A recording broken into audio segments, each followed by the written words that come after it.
Ya estamos, señoras y señores, en la pantalla del 13, en simultáneo con Tele 13 Radio, en todas nuestras plataformas además, haciendo esta edición de Mesa Central como cada domingo. Les presento de inmediato nuestra mesa de análisis. Jimena Jara, ¿cómo estás? Buenos días. Hola, buenos días. Bienvenida esta mañana de domingo, Gracias. 1 de julio, empezó la segunda mitad del año. Quique Mujica, ¿cómo estás? Buenos días. ¿Qué tal? Muy buenos días. ¿Cómo está la cosa? ¿Ah? Apareció Julio. Apareció, por fin. Ahora empiezan los memes con Julio Iglesias. Mira, les quiero mostrar Pulso Ciudadano, adelanto de la encuesta de Pulso Ciudadano que hace Activa Research. Aprobación de Gabriel Boric, 60,2%. Esto es un poco más, desaprobación del presidente, 60,2%. Esto es un poco más alto que el mes pasado, que tenía 56,5%. 26 puntos de aprobación para el gobierno, un poquito más bajo en el margen de error, 27,7% era el número anterior. Otra lámina que viene en la encuesta Pulso Ciudadano que se libera en algunas horas más. Nivel de acuerdo con subsidio a hogares vulnerables. ¿Cuán de acuerdo está la gente? Mira, 71,6% de acuerdo para un subsidio a hogares vulnerables por alza en las cuentas de la luz. El subsidio, de hecho, existe, pero no alcanza para el 40% más vulnerable de la población. Está focalizado ahí, pero no alcanza para todo el 40%. Por eso es importante postular a partir de mañana. Y la pregunta es si va a haber más o no. Jimena. No tengo la respuesta. No, Pensé que la tenías. Demonios. No la tiene ni el ministro Marcel, en rigor.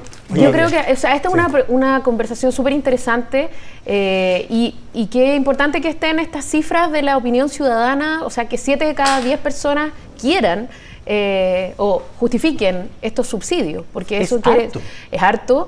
Además, el 40% más vulnerable es realmente una proporción de los ingresos bien vulnerables, que tampoco es tan distinta del 50%, y así es el problema entre los deciles, ¿no?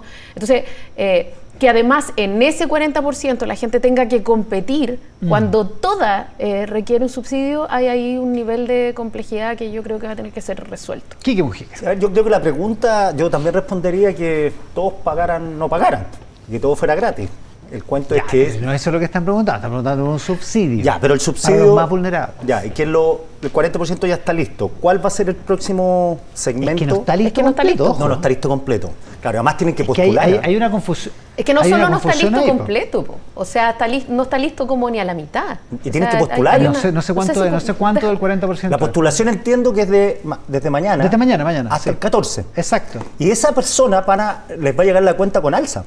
Si después va a haber una devolución en octubre. En octubre te devuelven porque, claro, el subsidio no va a estar resuelto de aquí a que llegue la cuenta del mes de julio. Exactamente. Digamos. Es 1,5 millones de familias que pertenecen al 40%. Si no pertenece al 40%, casi no vale la pena que postulen, ¿no? O sea, no Salvo vale... que el gobierno anuncie algo distinto. Algo distinto. La pregunta es si va a haber algo distinto, pero además se da en el medio de una polémica sorda sobre si los parlamentarios tuvieron o no a la vista los antecedentes y toda una cuestión que es...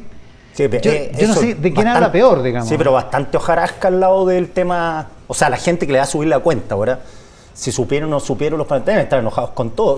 Hoy día leía las cifras, aumenta $3 millones diarios en la deuda. Ah, claro. 3 millones de dólares diarios. O sea, en este momento son 3 millones más a la deuda, mañana 3 más y Lo 3 dijo más. la semana pasada el ministro Pardo acá en el programa. Lo que pasa es que tú estabas de viaje todavía. Claro, por eso el tono. Claro, lo que pasa es que efectivamente, como la pregunta, y yo creo que en algún momento de la semana también Iván lo dijo, acá el conflicto es sincerar la deuda versus en ese sinceramiento acompañar a un montón de familias. O sea, como la discusión que hay en este momento, por ejemplo, entre Carol Cariola y el gobierno, es la discusión de, sí, hay que pagar y en el fondo vamos a acompañar a algunos, pero hay que pagar. Pero no se puede acompañar a todos. No se puede acompañar a todos versus... Hay una clase media que ya está complicada y que hoy día, además, tiene que asumir esta otra complicación con una proyección de alza que es bien larga. Sí, pero como que hay muy poquita gente que esté por la idea de que hay que congelar de nuevo, hay que seguir, No, claro. porque sale muy caro como Sí, recordaba el Quique. lo que oigo es que la lectura de los parlamentarios tiene sí una cuestión media torcida. A ver.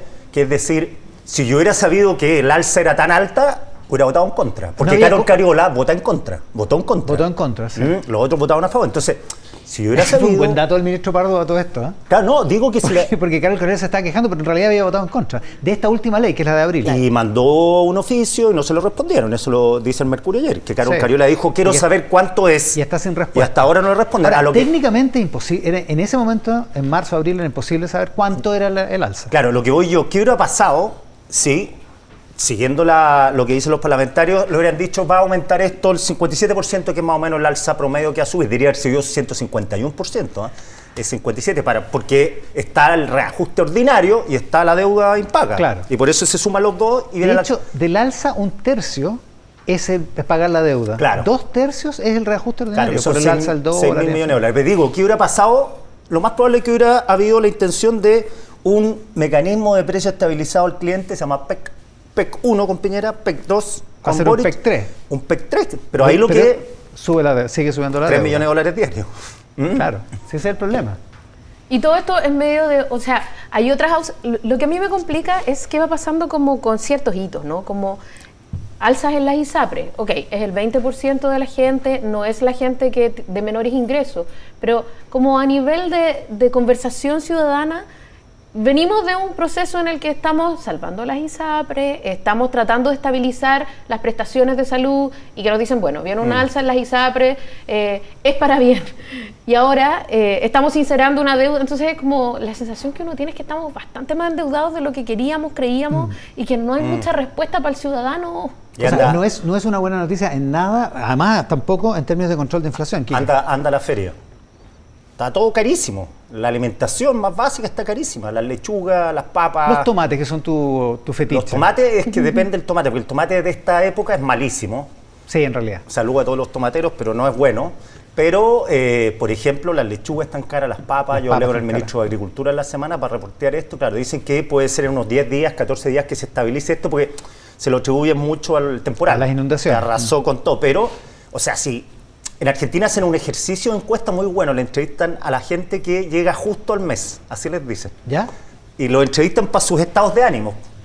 Les preguntan de política a la gente, solamente a los que llegan justo al mes. Ya. Claro, no al resto. Y ese es un buen ejercicio, porque es la gente más saturada. Si uno revisa, está la letra chica de la encuesta que acabamos de anunciar, fíjate que Gabriel Boric, claro, en el segmento alto suma 40% de aprobación y 53% de rechazo. En el segmento alto. Y en el bajo, 19% de aprobación y 64% de rechazo. O sea, ese segmento está cabreado, ¿no? Está cabreado. Y no digo que esté cabreado con Boric, me imagino que está cabreado con Boric, estuvo cabreado con Piñera, estuvo cabreado con los que vendrán, porque son los que, ese segmento el que llega justo. Pero ese desagregado debe estar, porque hay una de las encuestas, no me acuerdo si es CADEM o Criteria, una de las encuestas que tiene esa pregunta sistemática. ¿Le alcanza para llegar a fin de mes o no? ¿Llega justo? Sí, se puede desagregar a eso y ver qué opinión política tienen respecto al gobierno, por ejemplo, o al presidente. Claro.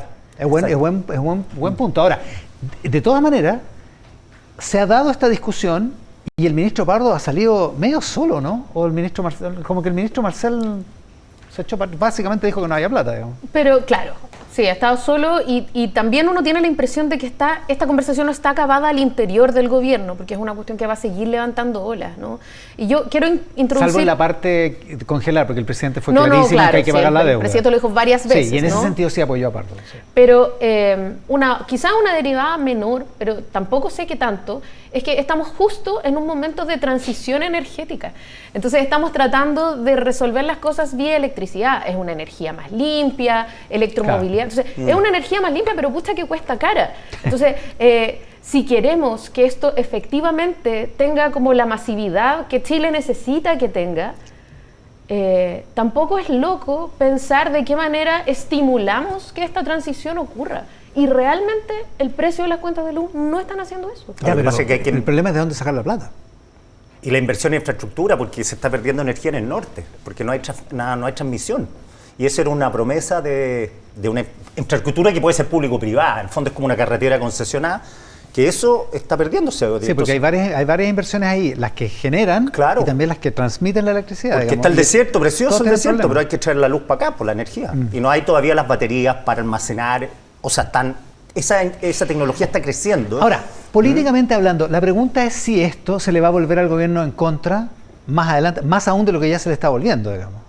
Porque uno podría mirar la encuesta de aprobación del presidente y decir, vaya, a lo mejor está el efecto cuenta de luz ya metido en la desaprobación. Sí, yo no sé. Que va a la baja. Claro, porque el efecto va a partir mañana. La cuenta llega a fin de mes. Claro.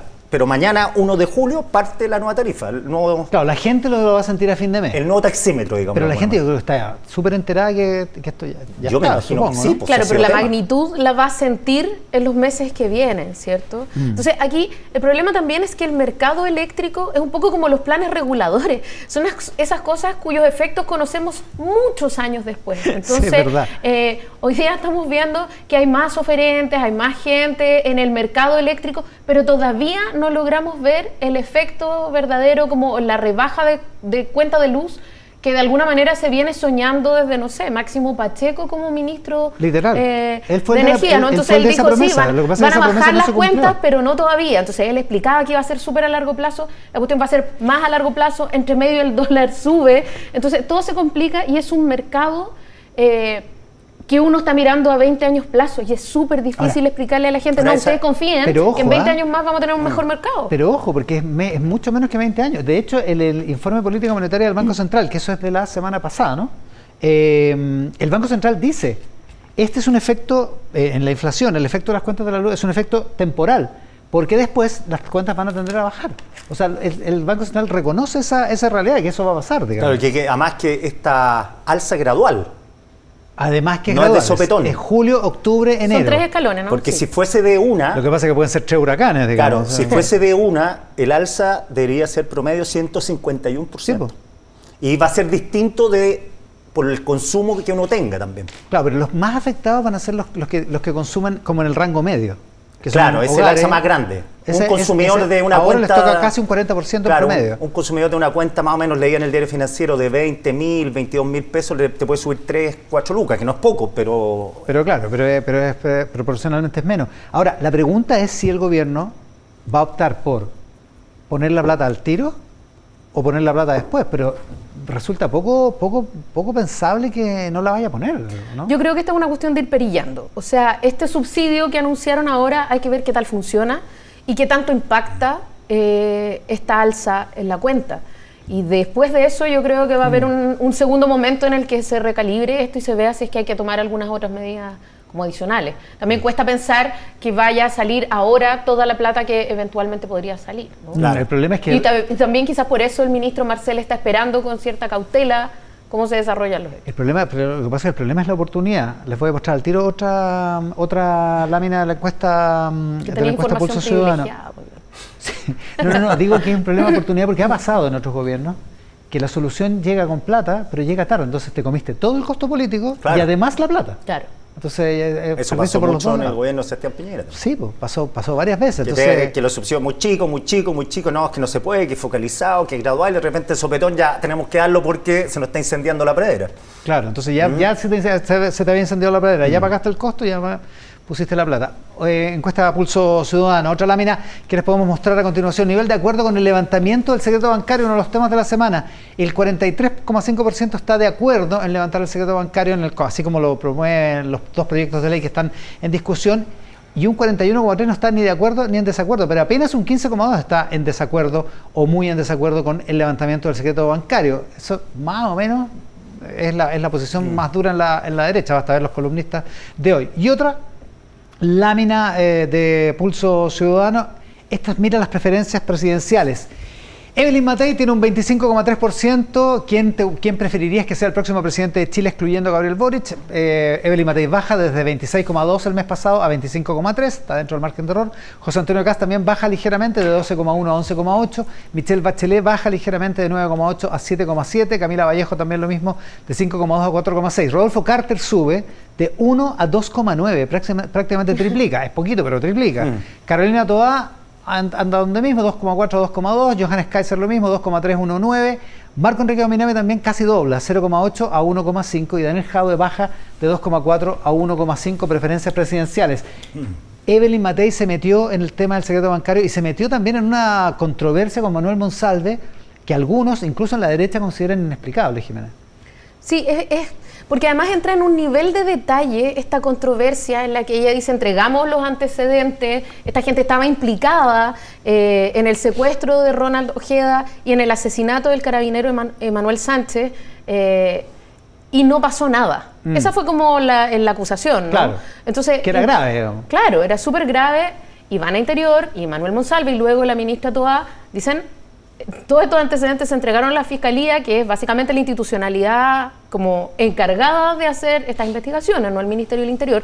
O sea que no es que no pasó nada, es que se derivó como correspondía. El servicio postventa podría ser mejor, pero se entregó, por un lado, y por otro lado, no es efectivo que estuvieran implicados directamente estas personas, como este listado, las personas estuvieran implicadas en esto que decía Evelyn Matei, y ella terminó diciendo una cosa rara, como que tenían antecedentes de robo por receptación, usurpación de identidad y robo por sorpresa. Ya, está bien, o sea, son sin duda delitos importantes que además van creciendo y todo, pero hacer este nivel de problema por un listado de gente que había incurrido en robo por sorpresa parece raro. Claro, y todo esto surge a partir de la afirmación de ya hay políticos que se financian con el narco, hay antecedentes, eso lo dicen en el homenaje a Sebastián Piñera el martes de la semana pasada. Sí, bueno, hay antecedentes, por cierto.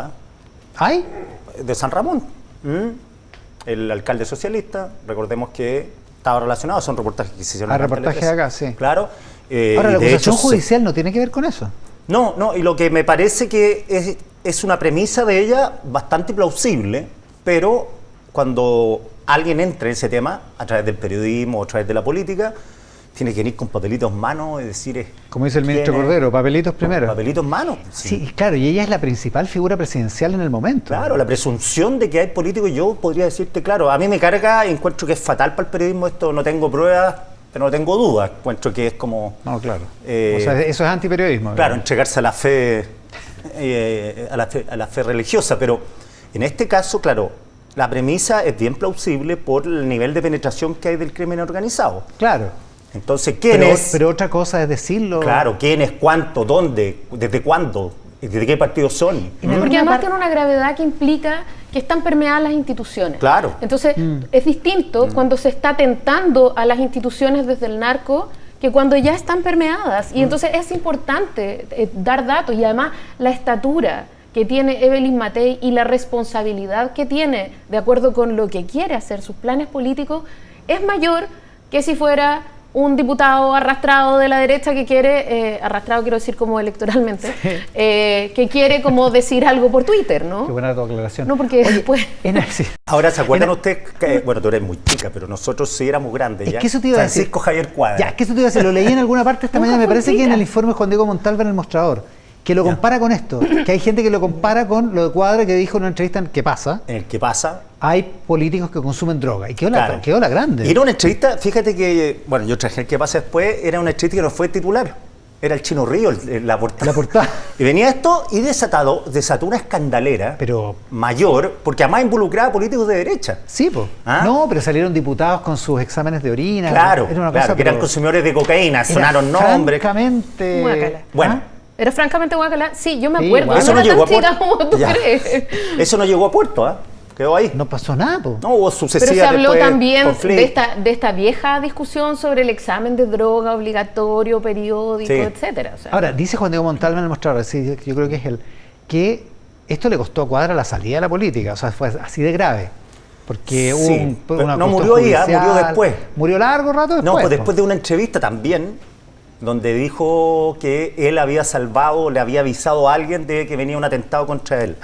¿Te acuerdas? Sí. Que fue un recuerdo que no era contingente, atingente, pero lo hizo y ahí salió de la rectoría de la Portales, porque Cuadra fue rector de la Universidad de Portales mucho rato. Claro. Pero en ese momento me acuerdo que quedó una escandalera grande, sucesivo también vino el tema de Piñera Gate. O sea, la derecha muy contaminada, muy en ese tiempo. Y bueno, pero quedó en nada.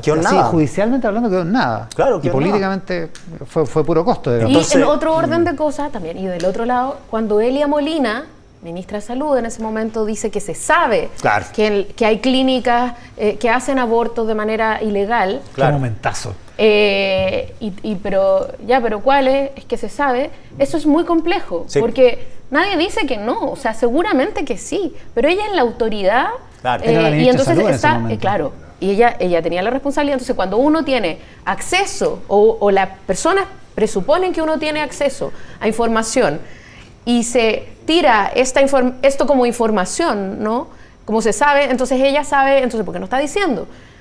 Misma cosa, como Evelyn Matei sabe que se financia. ¿Cómo se financian? ¿Dónde? Porque no lo está mismo diciendo. pasó con Claro, la ministra un dato. Interior, ¿se acuerdan del avión? Isquia Siche, les voy a contar en la comisión, no saben nada, que el avión no salió, Que el avión fue para allá. Claro, pero ¿no? eso era directamente falso. Sí, por eso te digo, pero Que eso es peor aún. ¿Qué digamos. peor? cualquier Es peor. autoridad tiene que tener un estándar al hacer una denuncia. Un estándar y un cierto recato. Claro, porque lo que decía Daniel Mansuy esta semana en la radio, ok, viene la denuncia, yo le entregué los nombres, siguiente paso, me dicen, no, usted no lo entregó.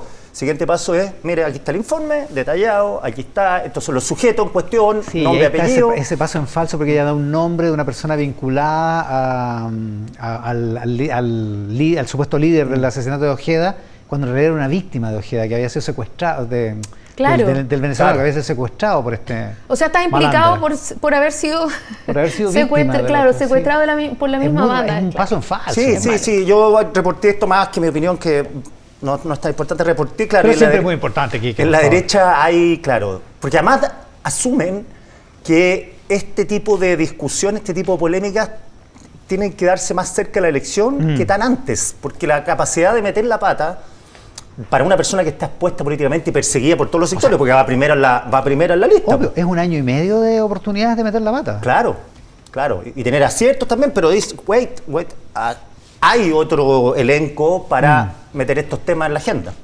Ya, mala cosa. Ya, pero tampoco ha estado muy asertiva en esta polémica respecto del secreto bancario, ¿no? Que ese es el otro tema que estábamos viendo en Pulso Ciudadano. O sea, claro, porque en el fondo, ya, A ver, ¿por qué paso no? falso, todo esto, pero además es primero como una parte de la derecha un poco airada con esta idea de que se levante el secreto bancario y luego ella dice, no, yo estoy súper a favor, a mí me parece súper bien, siempre que el gobierno del Servicio de Impuestos Internos sea otro, ¿cierto? Porque no estamos dispuestos a que un funcionario del Servicio de Impuestos Internos venga y nos vea nuestra interioridad financiera, ¿no? Porque es un funcionario nombrado por el Nombrado presidente. directamente. Directamente por el Entonces, presidente. a mí me parece súper interesante que discutamos sobre el servicio de impuestos, sobre si el Servicio de Impuestos Internos necesita una nominación del tipo Contraloría y no de confianza exclusiva, ¿cierto? Porque es un cargo de confianza exclusiva y eso es complejo. Pero lo que no queda tan bien es esta idea de susto de transparentar renta frente al Servicio de Impuestos Internos. Y yo creo que hay que tener cuidado, no quiero hacer acusaciones, pero es curioso que esto preceda la discusión de una ley que a todas luces, y según vimos en la encuesta, la gente encuentra necesaria. Oye, sí, un dato complementario a partir de Pulso Ciudadano, que no lo graficamos, pero está el 43,5% de acuerdo en levantar el secreto bancario, pero preguntado, ¿usted cree que levantar el secreto bancario permite combatir el narco? Un 61,2% está de acuerdo. ¿Y usted cree que permite combatir la evasión y la ilusión? Un 60%, 59,2% también está de acuerdo. O sea, son números bien contundentes en Pulso Ciudadano. El punto es que si yo da el ejemplo en la radio, si uno entran a la casa porque sospechan de ti, voy a entrar a tu casa, voy a revisar todo lo de tu casa, los cajones, todo, y después se va y te dice, ¿sabes qué?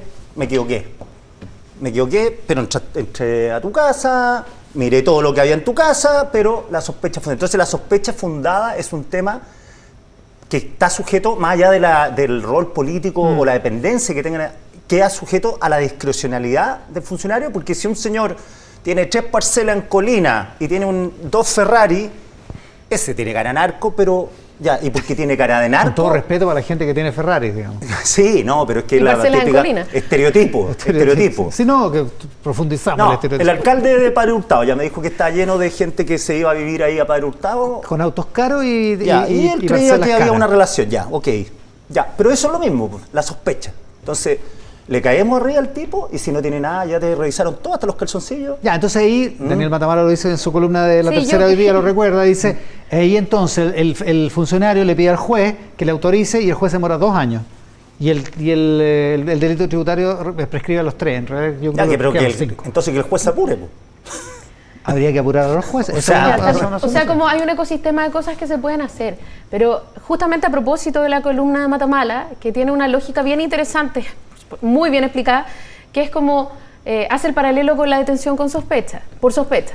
Entonces dice, o sea que cuando sospechamos de la gente pobre, El que nada hace, está nada bien, teme, el que nada hace nada teme, ¿cierto? Yo te puedo detener porque tenés cara de no sé qué y te voy a registrar y voy a hacer un montón de cosas que igual son vejatorias con mi dignidad, porque por si acaso. Después no era, bueno, que no. impactan en un derecho, que y que impactan en un derecho, ¿cierto? Entonces uno libremente. compromete libertades en pro de la convivencia en común, de la seguridad, en fin. Y en este caso, que estamos hablando de la trazabilidad de negocios ilegales millonarios, ¿no? Entonces importa Entonces importa, claro, el derecho no. a la intimidad. Ya, ok.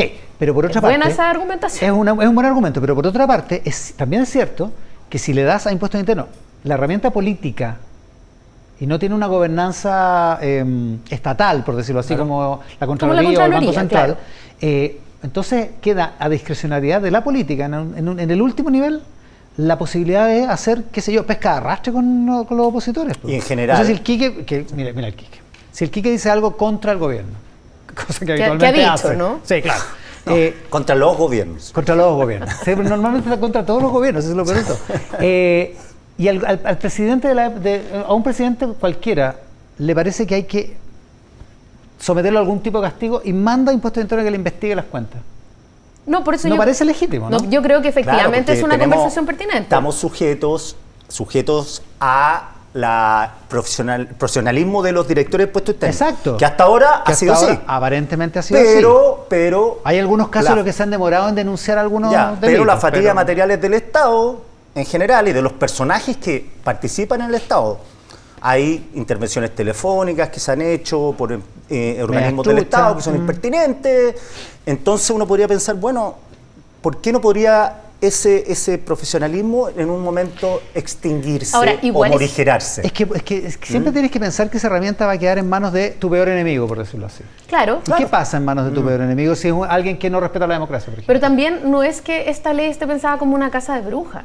O sea, no es solo Tecayo tiene una parcela en Padre Hurtado, según la lógica de Quique, y dos Ferrari de dónde salieron, que eso ya existe un poco en una línea de investigación, sino que es para cuando hay presunción fundada de que es necesario investigar, entonces sea más ligero, más fácil el alzamiento del secreto bancario con la función de trazar la ruta de la plata, ¿no? Entonces, yo creo que es súper importante esto que se está hablando, y qué bueno que se está hablando a propósito de esto. La gobernanza del Servicio de Impuestos Internos, sí, el Servicio de Impuestos Internos va a ser cada vez más importante. Es pertinente que hablemos si ese es un cargo o no de confianza exclusiva. Y por sentido común es que la mayoría de las cuentas por revisar son cuentas suculentas. Pues si la gente que no tiene plata no lava dinero.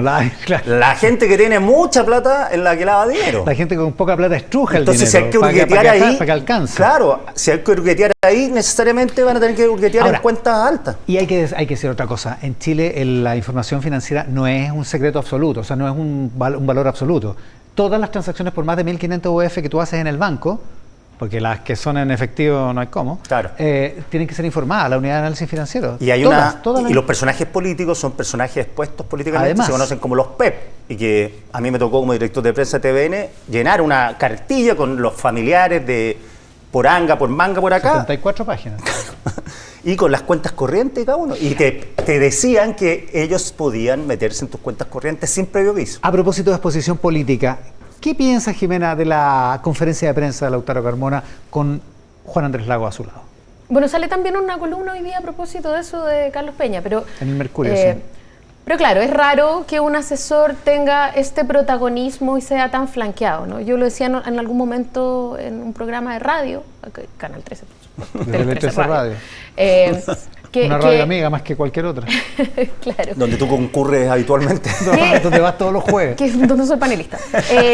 Que hay dos momentos del Partido Comunista. Aquí hay una lógica del Partido Comunista, una liturgia del Partido Comunista súper propia del siglo XX, de blindar figuras, no importa cómo, y que se estrella con la necesidad hoy día de accountability y de formas políticas más modernas. Entonces yo creo que esta conferencia de prensa, acompañando y abrigando a este asesor como mancillado, obedece a una puesta en escena atrasada. Eso como desde la performance. Una puesta en escena como pasada de moda. Pasada de moda. ¿Ya? Eso desde la performance. Políticamente...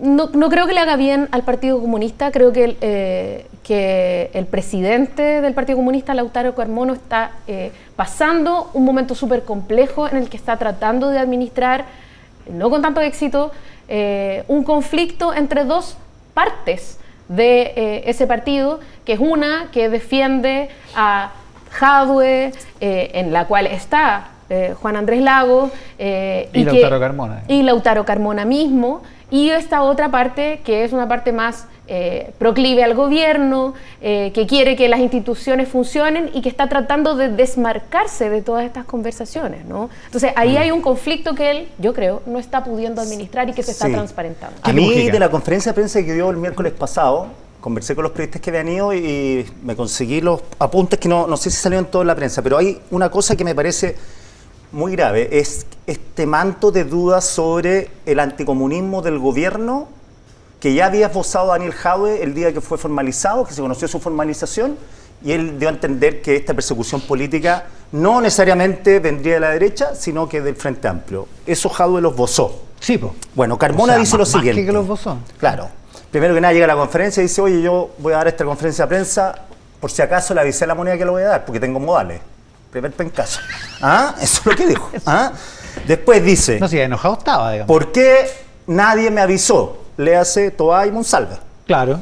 Y después dice, y esto es lo más grave, no quiero imaginarme, no sé si salió tan en toda la prensa, que alguno de los nuestros lo sabía y nosotros no. Léase Camila Vallejo y Janet Jara. Que eran los que... alguno de los nuestros del Partido Comunista. Del partido. Esa parte no salió. No, sí, está buena. O sea, dice, aquí, básicamente Camila Vallejo es la que forma parte del comité político y se hizo un control de daño. Lo que me dicen de La Moneda es que el martes Manuel Monsalve se juntó con Juan Andrés Lagos y le dijo, usted se va y las razones por las cuales se va. Y que el miércoles... Monsalve que también me dicen a mí, ya había tenido un raspacachos con Lagos. Claro. A raíz de lo de Venezuela. ¿Te acuerdas de esa entrevista que era en el Mercurio? Y eso lo reconoció Lagos cuando dice, no dice justo lo del episodio de Venezuela, pero dice, yo había conversado antes con él, pero... Lo habían dicho. Claro, entonces o sea, me La dicen, Moneda aseguran que esa vez lo retaron. Ya, y me dicen que el martes la tarde se juntó Monsalve, le dijo a Lagos que no seguía, y le dijo el miércoles, Lautaro Carmona, Monsalve y Lagos nos vamos a juntar. Obviamente que la abortaron desde el PC de la reunión, eso me dicen de La Moneda. Pero también me dicen, es bien raro que Lagos el martes, despedido por Monsalve, no haya llamado a Carmona y decirle, oye, me acaban de echar. Echaron. Porque Carmona insiste que no sabía. Se enteró por la prensa. Alguien le está mintiendo entonces. Pero además hay algo de fondo que es, además hay algo de fondo que es que obviamente al asesor se le tiene que comunicar su desvinculación. Pero ¿por qué hay que llamar al presidente del partido? Bueno, viene Paulina Bodanovich al siguiente bloque, le vamos a preguntar, porque junto con Lagos se fueron dos militantes socialistas. Claro. De la subsecretaría. Bueno, y Paulina Bodanovich dijo en público lo que esbozan en privado cuando uno le pregunta a los socialistas. Es mejor irse callado como antes. Eso dijo Paulina Bodanovich. Antes, extraño el momento que la gente se iba calladita. Silente. Claro, y además, lo que sé, es cierto que... Jimena Jara está feliz porque viene la presidenta de su partido. Claro. Es cierto que fue un exceso de Carmona. A mí también me dicen de La Moneda, no lo sé, me dicen, esto me huele más a un ritual de Carmona más que una posición completa del PC. Ah, ya. Claro. Que puede ser una cosa hacia el interior del PC. ¿Por qué es tan importante Juan Andrés Lagos para el Partido Comunista? O sea, ha sido un dirigente histórico. No, claro. Y claro, hoy día pertenece a la más dura. O sea, la variable que pone el Quique, según te estoy entendiendo, es que básicamente aquí hay una maniobra más interesada desde la parcialidad que representa Carmona que de tratar de administrar un conflicto, ¿no? Yo creí que Carmona estaba tratando de administrar, malamente, un conflicto entre quienes estaban en el gobierno y el mundo más jadwista. Según la interpretación de Quique, no, aquí hay como hay una postura, ¿no? Porque si él amenaza a quienes están en el gobierno y dice no quiero ni imaginar, eso, hay una imagen, hay un algo solapado, Carmona ¿no? más bien alambicado en el lenguaje, pues, entonces como cita dos veces, como expone dos veces Carlos Peña en su columna de claro, porque claro que igual lo dice bien alambicado, digamos, ¿no? O sea, como 10 vueltas para decir que el otro se da vuelta, pero sí. ¿Y sabes lo otro que me salió en el reporteo? Mucha gente del socialismo ya un poco hastiado con el tema del anticomunismo del gobierno y el socialismo democrático, porque de que hay anticomunismo en el gobierno. Porque esto es muy parecido cuando uno discutía con los católicos cuestiones de fe y en un momento cuando la discusión se ponía peleaguda para el católico, te decían, pero hay que apelar al derecho natural. Bueno, hasta ahí nomás llegamos, pues. ¿Para qué vamos a seguir hablando? Pues, sí. Entonces nos vamos, listo, cerramos la discusión. Aquí es cada vez que uno va a esbozar alguna crítica, anticomunismo. Pero sí, primero que nada, el anticomunismo, hay antifascismo, antineoliberalismo, el anti no tiene por qué ser un pecado. Entiendo que el anticomunismo se refiere a un prejuicio establecido que los inhabilita para cargos públicos o para funciones. Claro, que hay en cierta, que tiene consecuencias prácticas, en cierta algunas derecha, de ellas claro, bien dolorosas. es ad hominem casi. Comunista ya no. Exacto. Pero en el grueso de la política, esto no es anticomunismo, es la constatación de un error político. Entonces, si Carmona o cualquier dirigente del Partido Comunista, cuando uno está esbozando una crítica, le dicen al anticomunismo, bueno, no tenemos nada que hacer, ahora, igual que el derecho natural. Cuando el Quique dice esto de que no quiero ni pensar que haya sido uno de los nuestros, una persona que conoce bien los mentidores de la política me decía esta semana que Juan Andrés Lagos podía ser una especie como de enlace del Partido Comunista con el gobierno, lo que asume, lo que presupone que Vallejo y Jara, que están en el comité político, no son representantes del Partido Comunista propiamente tal, en el comité político. Es bien o fea sea, esa son interpretación. más gobiernistas que comunistas, por decirlo así. Es que es una interpretación bien fregada, digamos. Pero el partido... yo solo comento algo que me comentaron, no lo digo. Pero no sería la primera vez que hay un partido de la moneda. Chadwick era Maudí o Piñerista. Sí, pues. Si cuando entran a la moneda, los tipos se instalan en el partido de la moneda. En el partido de la moneda, claro, sí. que escala y los partidos quedan un poco al margen. Entonces, y así ha sido siempre. Sí, claro, lo que pasa es que siempre dicen, no, la disciplina de los comunistas, férrea, dura. Ya, pero en ese sentido, eso tendría lógica de que Juan Andrés Lagos haya sido tan importante como para hacer esta conferencia de prensa y armar este escándalo, digamos. No sé. Con todo respeto para Lautaro Carmona. No, yo no sé, es que un asesor más esporádico, part-time, tuvo un trato de ministro al final. Sí, eso es lo raro, ¿no? Era un asesor y termina haciéndose una conferencia Fue de hecho prensa. un gran trabajo, por cierto, pero que tuvo un trato de ministro parece un poquito inadecuado. Claro, entonces pongámoslo de subsecretario por lo menos. Claro. Si va a ser tan importante, entonces que no ha sido pongámoslo de así subsecretario. con los pobres subsecretarios que se van y salen cascando. Los subsecretarios cuando se van también salen bastante silentes, ¿no? Sí, pues. Hasta los ministros, bueno, casi todos los ministros. Oye, recordemos además, espérate que Juan Andrés Lagos había tenido un episodio anterior. Él entró como asesor de Rodrigo Peñailillo el 2000. En Bachelet 2. Bachelet 2 con la nueva mayoría. Sí, pues. Era la primera vez que el Partido Comunista estaba al gobierno, entra asesor del Ministerio del Interior y lo acusan en su momento de ser asesor del Ministerio de Educación, que era un rol incompatible por su labor que había tenido en el ARSI. Entonces lo empiezan a acusar de eso y él da una entrevista en el Dínamo y le saca la madre a José Antonio Caz, que era diputado y miembro de la comisión investigadora. 48 horas después, estaba chao, fuera. para afuera. Lo habían echado, sí. Fue la primera vez que lo sacaron. Así fue. Quique Mujica, Jimena Jara, en el análisis de la política y de la actualidad esta mañana. Jimena, Quique, muchísimas gracias por compartir gracias por la invitación. esta parte del domingo. Ya lo decíamos antes, la senadora y presidenta del Partido Socialista, Paulina Bodanovich, con nosotros a esta hora aquí en Mesa Central.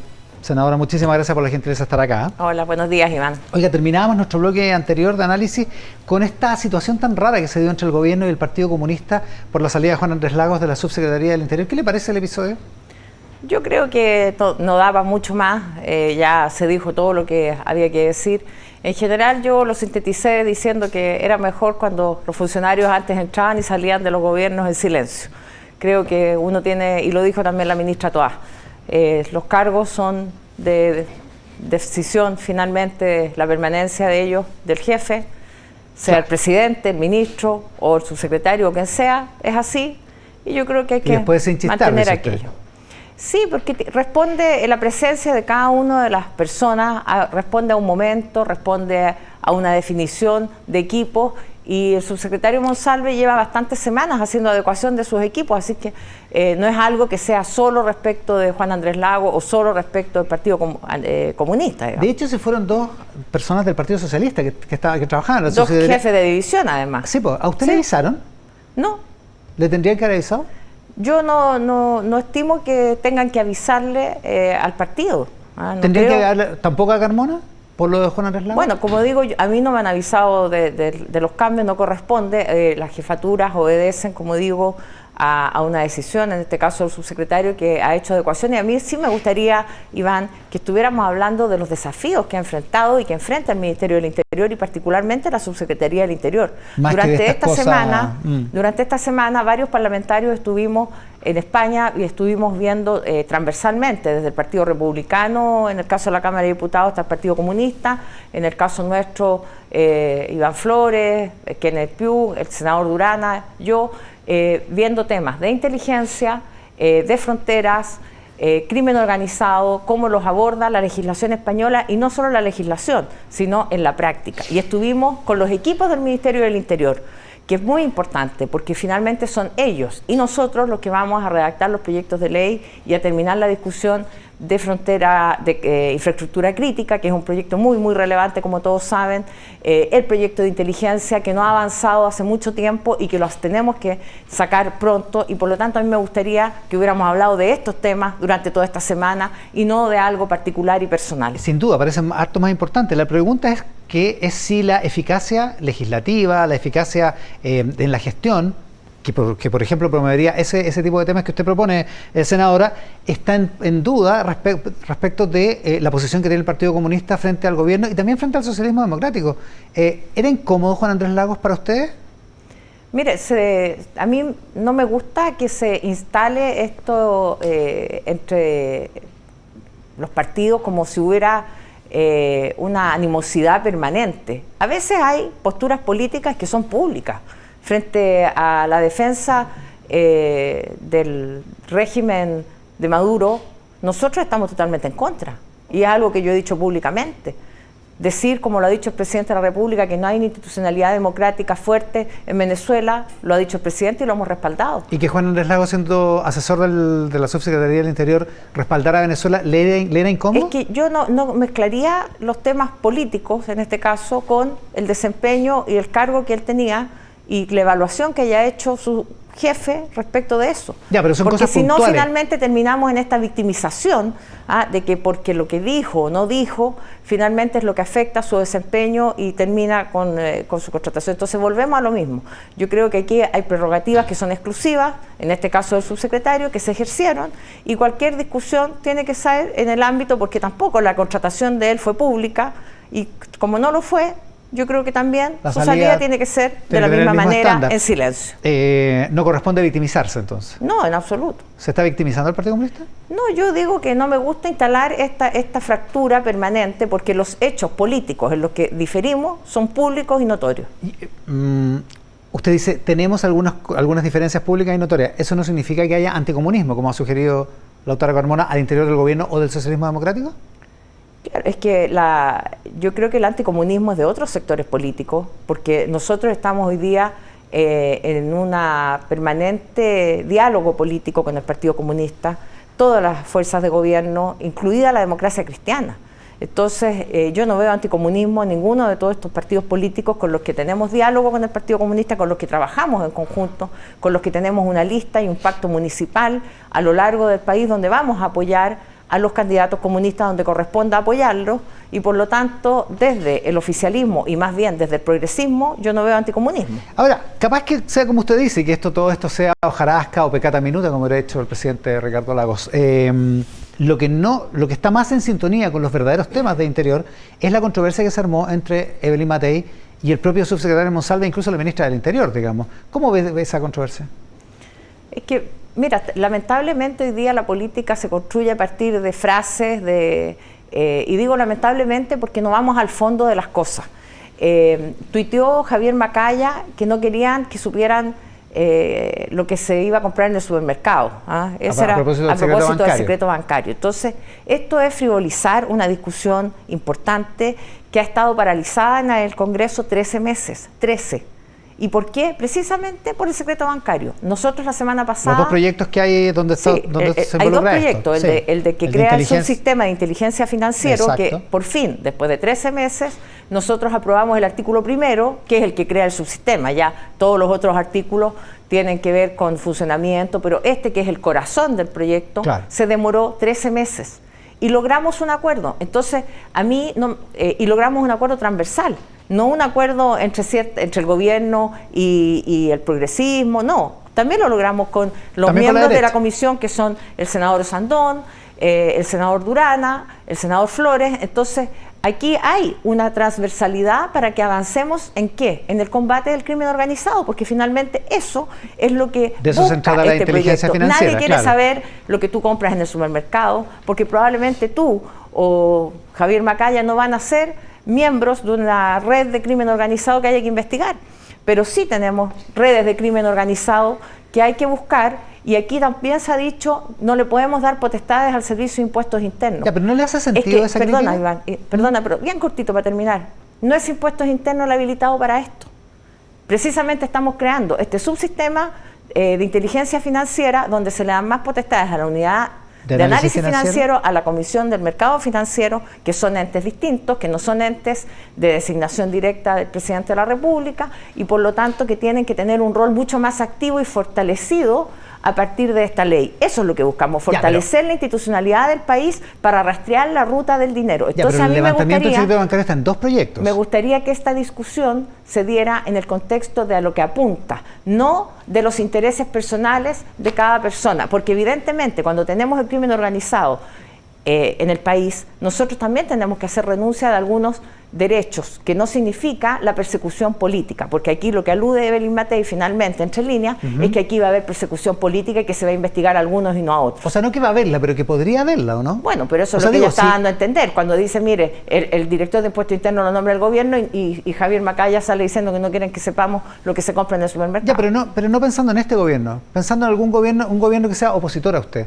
Un gobierno que pudiera perseguirla a usted. Nadie quiere persecución política. No, aquí los que realmente ¿tiene sufrimos la persecución política por años, ¿no? la muerte, la tortura, fuimos precisamente los que están del lado de la izquierda. Por eso mismo. No queremos la persecución política, no la buscamos, la rechazamos y estimamos que la constitucionalidad, para eso existe la Constitución, para el resguardo de los derechos y libertades de las personas. Por lo tanto, este proyecto, como todo otro proyecto, no puede carecer de vicios de constitucionalidad. Tiene que enmarcarse en el marco que nos da la Constitución política del Estado. La pregunta, que es lo que de fondo plantea Evelyn Matei, es si no la amplitud de la norma, la amplitud de la prerrogativa que se le ha impuesto a Impuestos Internos, no podría ser mal utilizada por alguien que esté, un mandatario que esté dispuesto a saltarse a la Constitución. O a estirar los márgenes de la Constitución. Yo les pediría que leyeran el proyecto de ley, lo digo respetuosamente, porque el otro proyecto de ley, que es el que va contra la elusión y la evasión, lo que hace es que la persona que va a ser investigada y que se le van a abrir sus cuentas corrientes tenga que justificar su negativa a que Impuestos Internos investigue. O sea, invierte Tiene que justificarlo ante un juez. Claro. O sea, necesita un abogado. Entonces, sí. Pero el sistema nuestro le da derecho a la defensa a todas las personas, que es algo que se critica, que toda persona tiene derecho a ser defendido por un abogado. Por lo tanto, nadie va a tener problemas para tener esa defensa. Pero sí, pero esa herramienta mal utilizada... ¿Por qué podría ser mal utilizada? Porque alguien podría querer mal utilizarla. Bueno, ¿no? existen todas si donde está el margen...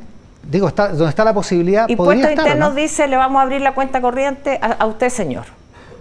¿Qué hace esa persona? Tiene que contratar a un abogado para ir al tribunal. Abre la cuenta corriente, o si no quiere abrir su cuenta corriente, no necesariamente tiene que contratar a un abogado. Existe la Defensoría Penal Pública, que tiene el deber y el derecho de asistir a toda persona.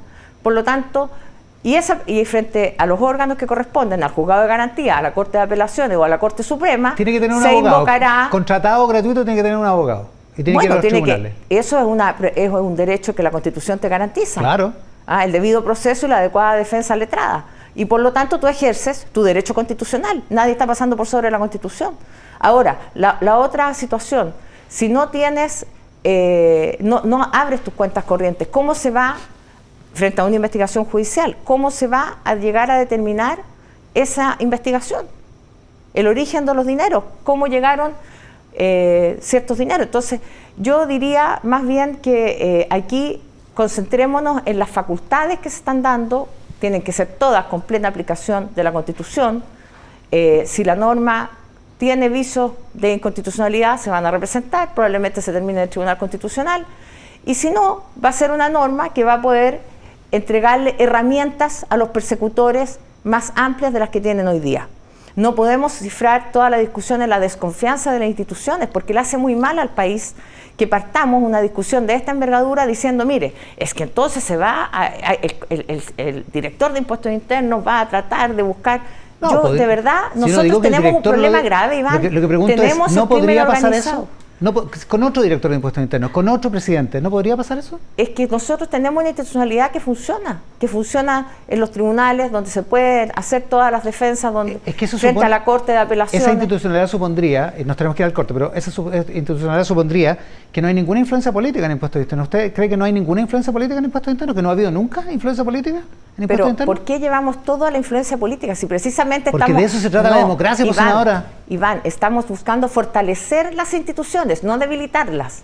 Fortalecer las instituciones. Entonces, digamos claramente que aquí, así como la discusión previsional, finalmente cambiamos siempre el eje de la discusión y no hablamos del problema que tenemos, sino de los intereses que afectamos. En la discusión previsional no estamos hablando del 75% de mujeres que una vez que llega a la edad de jubilación está bajo la línea de sueldo mínimo. No, estamos siempre hablando de las AFP. Entonces, estamos afectando intereses, por cierto, pero no vamos a afectar nunca los derechos garantizados por la Constitución. Porque yo no voy a votar un proyecto que afecte los derechos constitucionales de una persona para permitir que se afecte la institucionalidad. Que se abuse de esa persona.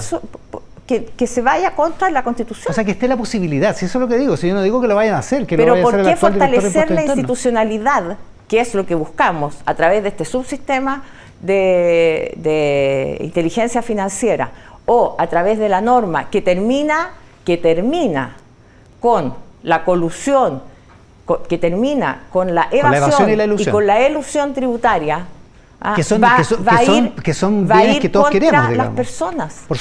Si estas normas tienen que ser para favorecer a la ciudadanía. Senadora, para que cerremos esto y nos vayamos a comerciales y después sigamos con otros temas, ¿usted cree que nunca Impuestos Internos ha actuado políticamente? Es que no es el punto si ha actuado o actuaría aquí lo que ¿Cómo no? No, pues no es el punto, porque lo que estamos nosotros haciendo con este proyecto, con ambos proyectos... Pero contésteme la pregunta. No voy a caer en esa... no te voy a contestar para dar particular. Sí, pues Iván, pero porque si finalmente es que la discusión no es esa. Cuando Impuestos Internos... Hoy día la discusión no es... Cuando Impuestos Internos presentó denuncias tardías, en el caso SQM, presentó denuncias tardías y hubo muchas boletas falsas que quedaron sobreseídas porque se había pasado el plazo. Pero se hizo todo el procedimiento ante la Fiscalía, y la Fiscalía es un órgano autónomo. Entonces, ¿por qué tenemos tanto temor de impuestos internos? Porque Impuestos Internos tiene la facultad exclusiva. Sí, la Fiscalía no lo tiene. No tiene la facultad exclusiva, tiene la acción exclusiva para denunciar a la Fiscalía. ¿Y si Impuestos Internos denunció a tiempo todo eso? ¿Usted no cree que hubo intervención política? ¿Tiene la facultad ahí? exclusiva para qué? Para decir que una persona está siendo investigada por fraude tributario que puede tener que ver con crimen organizado. Se hace la denuncia a la Fiscalía. ¿Quién es el órgano persecutor? La Fiscalía, no es Impuestos Internos. Por lo tanto, es la Fiscalía la que te va a pedir el alzamiento, y ahí la persona tendrá que excusarse. Exacto, pero Impuestos Internos tiene que ejercer la acción. ¿Y por qué seguimos entonces en la discusión de impuestos internos? Si lo que estamos haciendo es fortalecer el sistema. Porque ha habido casos en que... Bueno, pero lo vamos a cambiar, por eso lo queremos cambiar. Es que no veo cómo lo están cambiando. Porque en el proyecto de ¿Le están dando una gobernanza nueva a Impuestos Internos? No, lo que estamos haciendo es otra cosa. Si ella quiere cambiar la gobernanza de impuestos internos, discutámoslo y pongámoslo sobre la mesa. ¿Cuál es el problema? Entonces, ¿qué es lo que están haciendo? Se está creando un subsistema de inteligencia financiera que apunta a seguir la ruta del dinero. Y en ese contexto se le están dando facultades no a impuestos internos, sino que a la unidad de análisis financiera... En el caso de la inteligencia financiera, en el otro caso, el de ilusión y evasión, a impuestos internos, a aduanas y a otros servicios. Ese es otro caso. Ya, vamos a ir al corte. Para que no peleemos más de por No, si yo no peleo, lo que pasa es que ponen el... Ahora, ¿usted recibió toda la información que requería para votar esta última ley de normalización de las cuentas eléctricas?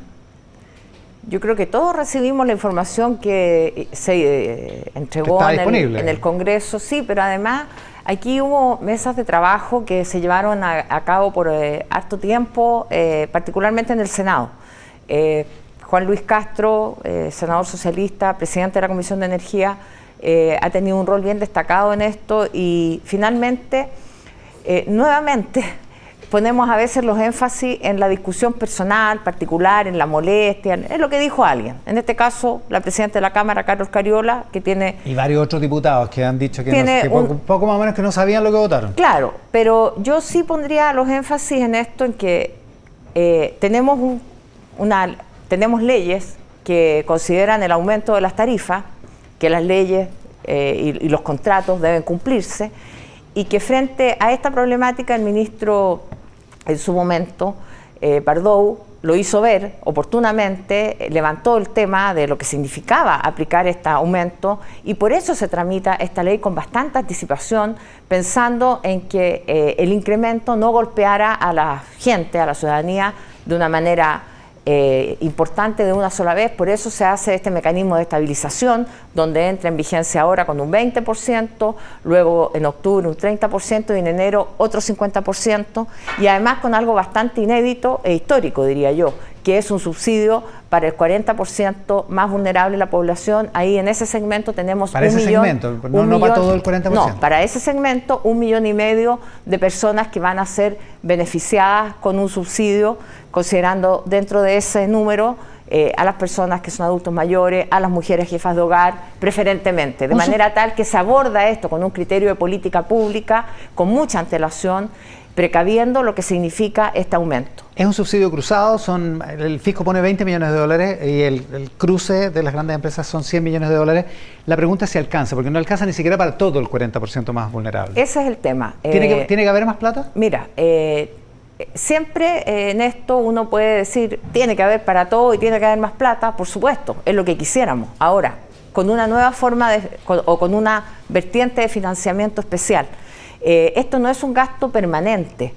Siempre se dice para... No, pues porque... Claro, porque para un gasto permanente tú requieres una fuente de ingreso permanente, es bien evidente. Se podría pensarse en una solución transitoria. Pero se ha planteado una solución que a mí me parece que va también en concordancia con lo que debiéramos tener como país, que es una política energética que fue muy bien abordada en el gobierno de la presidenta Bachelet, Máximo Pacheco. Creo que realmente hay que reconocer el esfuerzo que se hizo en ese gobierno y en los cambios que hubo en la matriz energética. Y muchos dicen, oye, pero finalmente no bajó la energía. Sí, la energía hoy día, su costo de producción es menor que el que había en ese momento. Lo que tenemos particularmente hoy día, en los contratos futuros, digamos. Lo que hoy día tenemos es un problema de que no al verse aumentado los precios como correspondía y que están fijados en dólar, tenemos una brecha entre el dólar de hace 4 o 5 años respecto de hoy día. Esa es la diferencia que hay que cubrir, la brecha del dólar. Por lo tanto... Sí, no solo eso. Sí, pero técnicamente 2/3 de esta alza corresponden al precio de la electricidad. 1/3 corresponde a la deuda que se está pagando. Pero con el cambio que se hizo en el gobierno de la presidenta Bachelet en esta materia, evidentemente... Las cuentas tarde o temprano van a bajar. La energía va a ser más barata. Eso es a lo que hay que propender. Lo que pasa es que pero tenemos otro problema. Tenemos todavía la matriz, dentro de nuestra matriz energética, tenemos las centrales de carbón. Y esas centrales... en nuestro país pagan un impuesto muy bajo comparado con el resto del mundo. Fíjate ¿Y transitoriamente podrían pagar más para solucionar esto? En la lista que hay de los países, uno ve, Chile está como por aquí, todos los otros países pagan más. Nosotros estamos pagando como impuesto $5 por tonelada métrica en circunstancias por tonelada métrica de carbón que se usa para generar claro, electricidad. ¿Ya? Claro, en circunstancias que, no sé, Alemania paga 48, los que ya pagan, el top, digamos, está en Uruguay, $167. Ya, ahora, entonces nosotros estamos muy bajos y cuando se dio esta discusión, o se ha dado, o se ha planteado, inmediatamente salen algunos a decir, no, por ningún motivo se puede plantear este tema. Y yo creo que ahí hay una forma de financiamiento que puede ser a 2 años, que nos puede permitir que solventemos una cantidad de subsidios mucho más amplia, que es lo que finalmente todos quisiéramos, que ese 40%, que es el segmento más vulnerable de nuestra población, efectivamente pueda ser cubierto, ojalá, en un 100%. En el 100% de este grupo, de este 40%. Ahora, supongo que usted lo plantea sin afectar la estabilidad de los contratos, que por otra parte le dan estabilidad a todo el sistema, digamos, ¿no? Mira, en esto, por cierto, hay que ser bastante cuidadoso. Los contratos se hacen para ser cumplidos. Y son largos, además. Son de largo plazo y, por otra parte, tienen resguardo también en su institucionalidad. No quisiéramos terminar enfrentados a juicio, como los que ha llevado el país en otras ocasiones, ante organismos internacionales por incumplimiento de un contrato. Se lo pregunto porque aumentar el impuesto transitorio a unas determinadas generadoras o a unas determinadas fuentes de generación podría pasar eso, además. Bueno, pero podría ser un problema. Hay que estudiar la legalidad, por cierto, y la adecuación que puedan tener, pero hay que buscar una fuente de financiamiento. Ahora, lo importante es que aquí hay una mesa de trabajo que la propia ley, en su artículo 8º, creó. Y esa mesa de trabajo esta comisión está funcionando, está trabajando, buscando alternativas y buscando cómo este mecanismo de estabilización finalmente opera de la mejor manera. Entonces, más que hacer las cosas con tanta grandilocuencia, yo llamaría a que trabajemos responsablemente en esa comisión. Con más discreción, dice usted. Es que calladito es más bonito. No necesariamente, porque mire, el ministro Marcel, por ejemplo, ha estado medio ausente, te ha dejado medio solo a Pardo en esto. El ministro Marcel trabaja silenciosamente para dar solución a los problemas que son múltiples, quiero decirle, el ministro en el país. Marcel tiene dos declaraciones esta semana importantes. Una que dijo que no había plata para esto, para más subsidios, y dos que le respondió al presidente de la CMPC por una cosa que dijo él en Los Ángeles o en Chillán respecto de las inversiones en Chile. No estaba así activamente en el tema de la energía eléctrica. Que no esté públicamente no quiere decir que no esté activamente. Cualquier solución, todos lo sabemos, pasa porque el Ministerio de Hacienda tome alguna opción de las que se le van a plantear y por lo tanto este es un trabajo que no se hace contra Hacienda, se hace con Hacienda. El presidente también ha planteado que esto es una preocupación del gobierno y esto es una preocupación del gobierno y hay que dejarlo bien claro, no ahora, Iván, vuelvo atrás. Esto es una preocupación del gobierno antes que se hicieran los aumentos. Aquí no se actuó reactivamente, no se actuó cuando ya teníamos el problema, sino que anticipándose a la alza del gobierno y el ministro Pardo dicen, mire, viene esta alza, se hace la ley, en el Senado se votó, el 100% del Senado aprobó esta ley, de quienes votaron. Parte de este problema es cuando se alargó el congelamiento de tarifa al principio de este gobierno. Sí, pero por eso digo que se abordó el problema y se dio una solución, y una solución importante para 1,5 millones de hogares que alcanzan a más de 3 o 4 millones de personas. Por lo tanto, aquí lo que hay es una voluntad del gobierno de darle cobertura con un subsidio a quienes son las personas que están en una situación más desprotegida de nuestro país. Senadora, ¿usted está de acuerdo con que se vote este miércoles en la Comisión del Senado, de Comisión de Trabajo del Senado, el proyecto de reforma de pensiones en general? Mire, yo no sé si se va a votar este miércoles. Pero eso es lo que quiere el gobierno. Bueno, tenemos que ver mañana, se hacen las tablas el día lunes, vamos a ver si viene, en qué condiciones viene. Aquí más que apurar el proyecto, yo creo que tenemos que tener un consenso. Yo veo dificulto ese consenso porque en las mesas de trabajo que se han llevado ha habido un buen ánimo, pero a veces avanzamos 3 pasos y retrocedemos 2. Creo que hay que tener de verdad la sensibilidad con la ciudadanía, particularmente con las mujeres. La brecha que tenemos en materia de pensiones en género es impactante. Si vemos las cifras, y a las cifras hay que ponerles cara. Cuando uno dice, voy a mirar la cifra para no equivocarme, dice que las mujeres tienen en algunos casos, todas aquellas que se pensionaron en Chile en los últimos 12 meses, el 50% quedó con una pensión inferior a 49.000 pesos.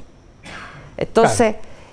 Eso... Porque cotizaron por sueldos bajos y porque además muchas veces no cotizaron, digamos. Y otras mujeres, el salario mínimo está en 460.000 pesos.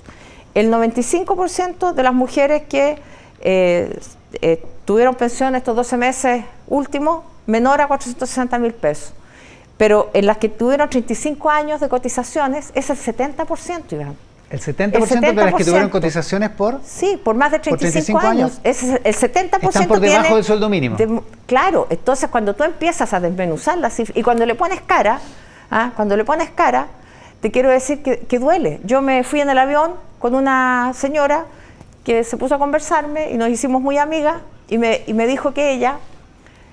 cuando recibió su pensión, después de haber sido profesora de colegios particulares, bien pagada, por 40 años se puso a llorar, porque su pensión era de 500.000 pesos.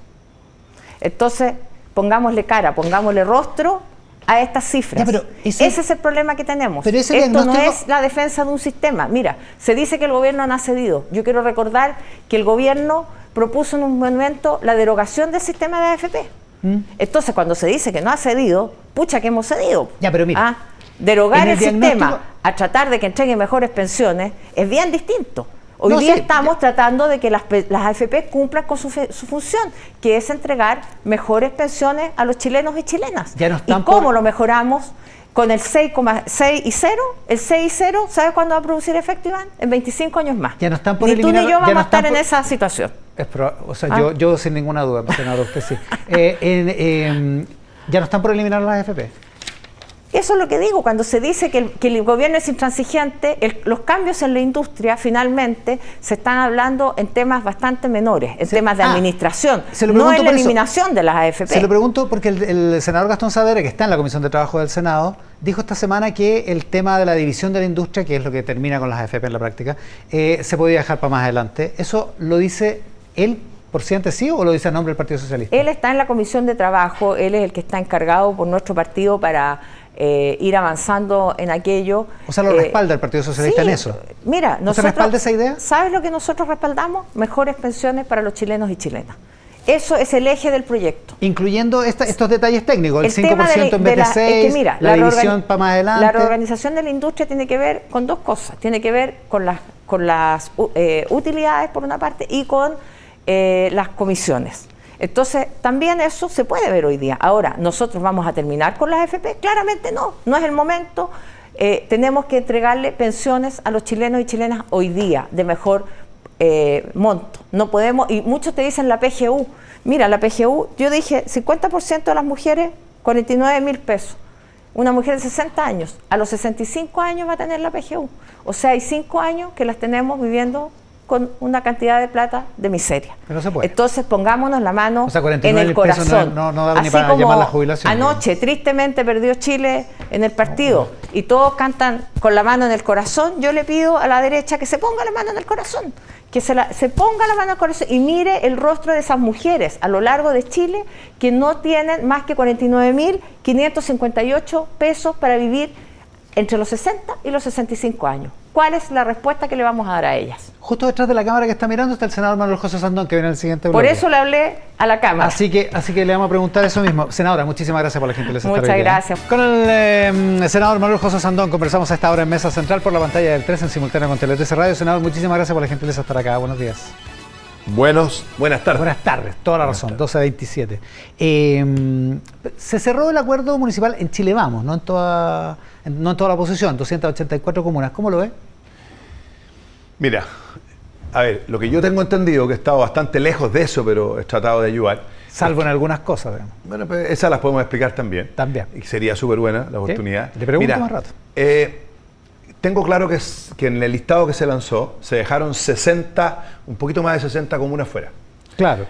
Porque en el fondo esto Chile Vamos sabe que si no hay un acuerdo de generosidad de todos, e incluido el centro, se va a perder mucho.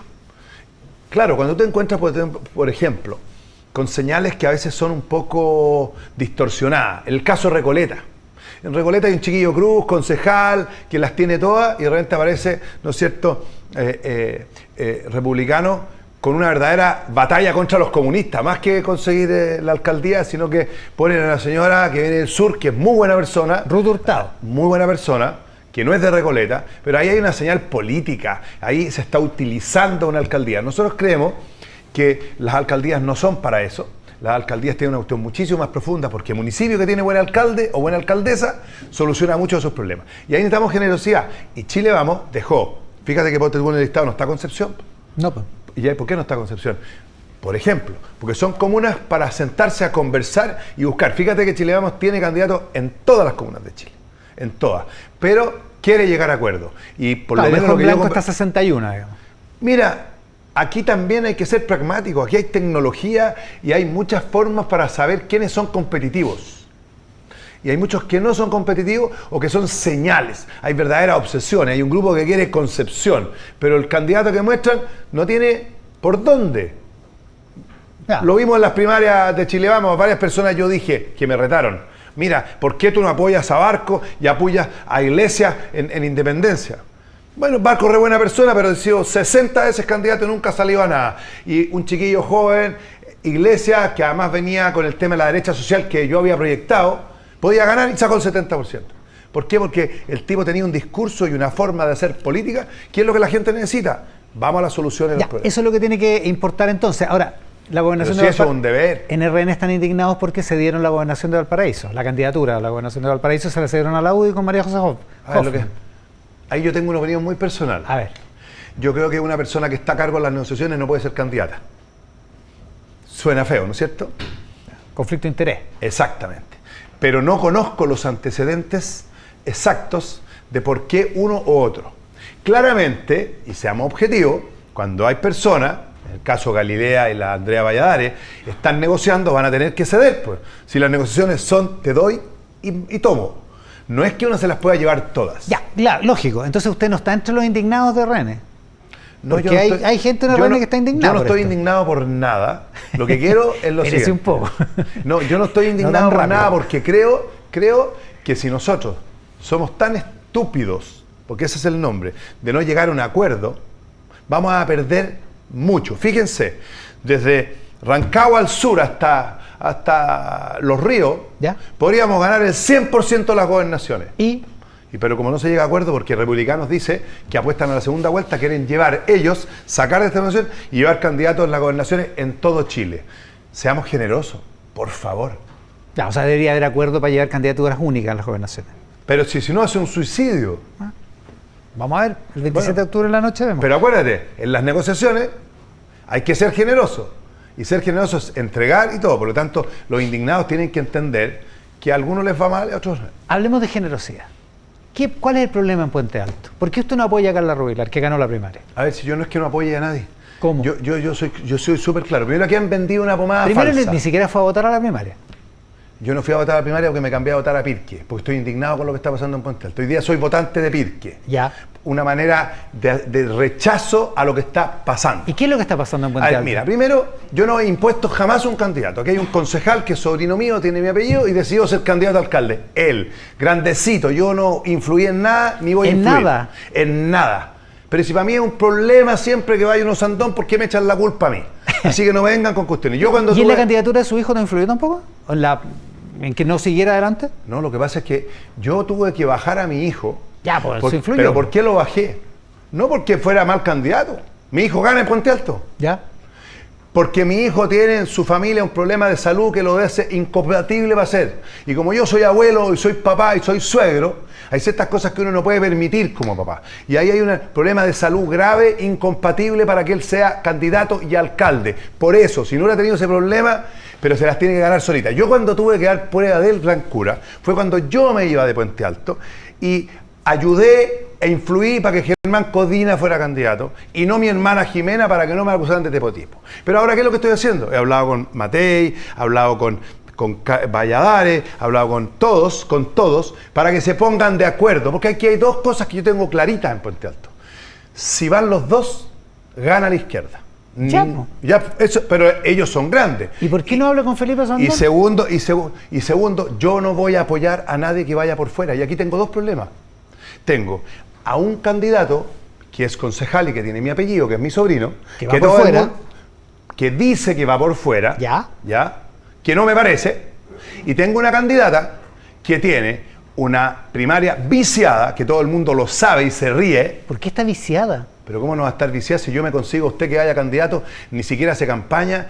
UDI que no compite no es UDI, pues. O sea, pero la no hay comuna un más vicio- grande de ya, Chile. pero no hay un mira. vicio legal, digamos. No, es legal, pero es Ya. ilegítima. ¿Por qué? Ya. Pero si es evidente. Ya, pues. porque fue ya. Usted ¿A ti dice te que- parece, a ver, sentido común, ¿te parece que el candidato a la comuna más poblada de Chile, por no decir la más importante, aunque la más importante es acá, en la que uno vive, la más importante, el candidato de la UDI, ese partido UDI Popular, Guerrero, dice en un programa de televisión, no voy a hacer campaña, no tengo lechero, no me he juntado con nadie? Pero podrían haber llevado a Felipe Sandón. Pues. Pero espere, si De eso, candidato. pero es parte de mi discusión, pues, A ¿por ver. qué Felipe Sandón ¿A la fue o primaria? no fue? Por eso, güey. Pasar una primaria ya. Ya, pero ahí habían argumentos que entre ellos no fueron capaces de conversar. Mi llamado es lo siguiente. A ver. Lleguen a un acuerdo. Yo planteo que debieran hacer una Pero encuesta ¿por qué? 15 días antes. Le hago una pregunta. ¿Por Sí. qué usted dice lleguen a un acuerdo? Si usted tiene la influencia ahí. Yo no tengo yo no, a Pero ver, si me acaba de decir que no dejó que su hermana fuera alcaldesa, que bajó a su hijo de la candidatura, ahora me viene con que no tiene influencia. pero resulta que hoy día yo no tengo ninguna posibilidad, pues. ¿Cómo Porque- de qué? No, porque yo tengo una persona que... Su sobrino no lo escucharía. O sea, ¿usted cree que su sobrino está muy tranquilo con usted diciendo que no va a apoyar a nadie por fuera? Pero si, bueno, pues el problema de él, pues, si yo se lo dije en la cara. Pero a ver, mi familia es mi familia, yo no voy a salir destruyendo a un familiar. O sea, usted comprenderá que usted me va a decir que yo voy a hacer campaña en contra de Felipe Silva, no lo voy a hacer. No, pero tampoco me porque... pida a mí, no, tampoco me pida. Es que aquí me han vendido la pomada que yo quiero poner a un familiar mío en la alcaldía de Puente Alto. Es falso. No, pues, ¿de ninguna manera? Pero si no lo apoyaría, pues. Digo, la comuna no es suya. Pues. No, pero por eso, pues, si nunca ha sido mía. No, ¿o sí? Nunca ha sido mía. ¿Y por qué está Codina ahí? Si no era mía, podría estar. Mi hermana la ganaba lejos. Sí, pero Codina como que usted lo apoyó harto. Pero lo apoyé, pues, pero no era Osandón, pues. Bueno. Y yo no entré en peleas chicas que acusa que la familia. Yo en esta cosa familiar no tengo nada que ver. A mí lo que me interesa es Puente Alto. Ya. Me interesa no va a apoyar a ninguno por fuera. A ninguno por fuera. Ya, ¿y va a votar por Carla Rubilar entonces? No, si Carla Rubilar tiene que llegar a un acuerdo porque Carla Rubilar porque tiene una nominación que es absolutamente ilegítima. Aquí hay dos personas que están a mi juicio ilegítimamente. O sea, no va a apoyar a nadie que vaya por fuera y Carla Rubilar se tiene que bajar. No, Carla Rubilar tiene que ir a una encuesta con él y el que gana se apoya. Eso debe ser. Los dos han cometido, yo he cometido errores. Pero si ya no puede salirse, si ya ganó una primaria. Depende, legal. pues ya puede renunciar a eso. Pues. Es que es un suicidio, pero ¿para qué vamos a hacer discusiones? Esto es un suicidio. Van los dos porque no quieren sentarse a conversar y se van a perder los dos. Ya, eso pero, se lo he dicho en la cara a los dos. Ya, pero usted podría evitar el suicidio. Po. ¿Y cómo? Porque usted tiene influencia en Puente Alto. Po. Yo tengo, claro, tengo influencia, por supuesto tengo influencia, pero no tengo influencia en estas dos personas, ninguna. Ahora, si Carla Rubilar es la candidata de Chile Vamos, ¿va a votar por ella? Yo voto en Pisque. Alegra. ¡Me salvé! Se salvó la respuesta. Y lo hice en señal de rechazo, porque es una vergüenza que no sean capaces de sentarse a una mesa y llegar a acuerdos. ¿Y si hubiese votado en Puente Alto? No, el voto es secreto. Ahora, ya. Ok, oiga. Pero ¿sabe una cosa? ¿Qué? A mí nadie me puede obligar a ir contra un familiar. Pero tampoco me van a acusar de que yo estoy poniendo un familiar. Ya, no puede ir contra un familiar, pero usted es militante de un partido, pues senador. Yo senador de un partido. Sí, estoy de acuerdo, pero para mí... Usted tiene que votar por el candidato de su partido, supongo. Yo supongo que para usted, para mí es mucho más importante mi señora, mis hijos y mi familia que el partido. Pierda cuidado que sí. Tanto listo con sí eso, que yo no soy milito un chileno común y partido. corriente. Imagínese. Y por eso que salí arrancando. Dije, me salgo de esto porque estoy aburrido de la injusticia. Que me echen la culpa a mí, que yo estoy imponiendo a un familiar. No es así. Tiene cara. Por eso me lo estoy aclarando. Okay. ¿Y por qué no? Pues sí, podría estar yo al medio del tema. Cuando una persona es concejal, tiene todo el derecho a ser candidato. Y él cometió varios errores en el camino. Y Carla Rubilar cometió errores en el camino. Y yo también cometí errores en el camino. Porque debiera haber parado esto mucho antes. Eso es verdad. Yo cometo ese error y lo asumo. ¿Ok? Pero hoy día no tengo ninguna influencia para parar esto. Ellos tienen. Por eso que le pedí a Evelyn Matei que los llamara. Siéntense a una mesa, no se suiciden. Claro, se los digo porque Puente Alto lo conozco como nadie. Si van los dos, no ganan. Ni uno de los dos gana el oficialismo. Sí. Oiga, y en la definición presidencial, a propósito que habla de Evelyn Matei, ¿RN debería decantarse por Evelyn Matei como candidata? ¿O por Rodolfo Carter? ¿O por Osandón? Osandón no, Osandón está afuera. Osandón anda en otra. Mire. A ver. Aquí hay una esto queda grabado, por si acá. Pero póngalo, Ya, estoy de acuerdo. okay. Yo le digo la De ninguna manera usted.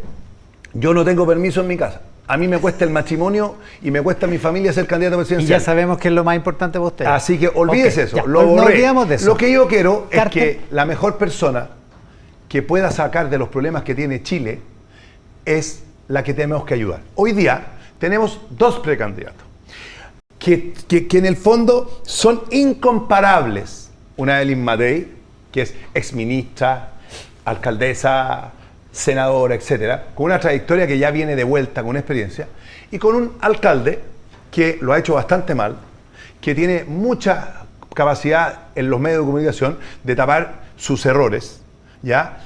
Y que no tiene un sustento como ella, por lo tanto no tengo dónde perderme. Y por eso que yo, si tuviera que darle un consejo a Evelyn Matei, le haría dos cosas. A ver. Que lidere un gran acuerdo y una tregua con el presidente Boric, a pesar de que yo creo que es el presidente más malo del siglo, pero Chile está llegando a un problema grave, que tenemos el tema de las pensiones, tenemos el crimen organizado y tenemos el problema de la migración que va a reventar, que nadie se atreve a hacer nada.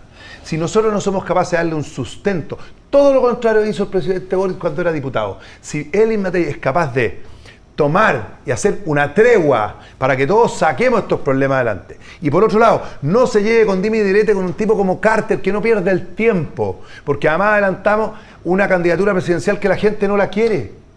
Fíjate que ayer me llama una persona desesperada porque teníamos que ir a dejar a nuestra niñita. Mi niñita se fue al sur con una amiga. ¿Ya? Entonces en la noche yo me fui a Wynn a dejarla a las 9:30 de la noche a la plaza de Wynn. Fui a dejar a mi niñita que se fuera al sur. ¿Sabes cuál es la conversación? ¿Cuál? ¿Cómo lo vamos a hacer para la vuelta? Porque el día anterior, unos chiquillos que venían de vacaciones del sur, en Lindero, donde no pasa nada, habían sido asaltados a las 6 de la mañana, les sacaron la mugre y les quitaron el auto. Esa es la conversación de nosotros los chilenos. Ya. Y ante Ya. eso, Ante eso los problemas son tan grandes, ya, o sea, Carter está adelantando la discusión presidencial y no tiene vuelta. pero si no tiene, Ya. y por Renovación Nacional, no va a ser. No va a ser porque Renovación Nacional, si no encuentra un candidato interno, que hasta ahora no tiene ninguno que le corra a Matei, tiene que apoyar a la mejor figura. Y la mejor figura, que es Evelyn Matei, tiene que tener la grandeza para entender que Chile hoy día necesita una tregua. Ya, hablemos de la tregua.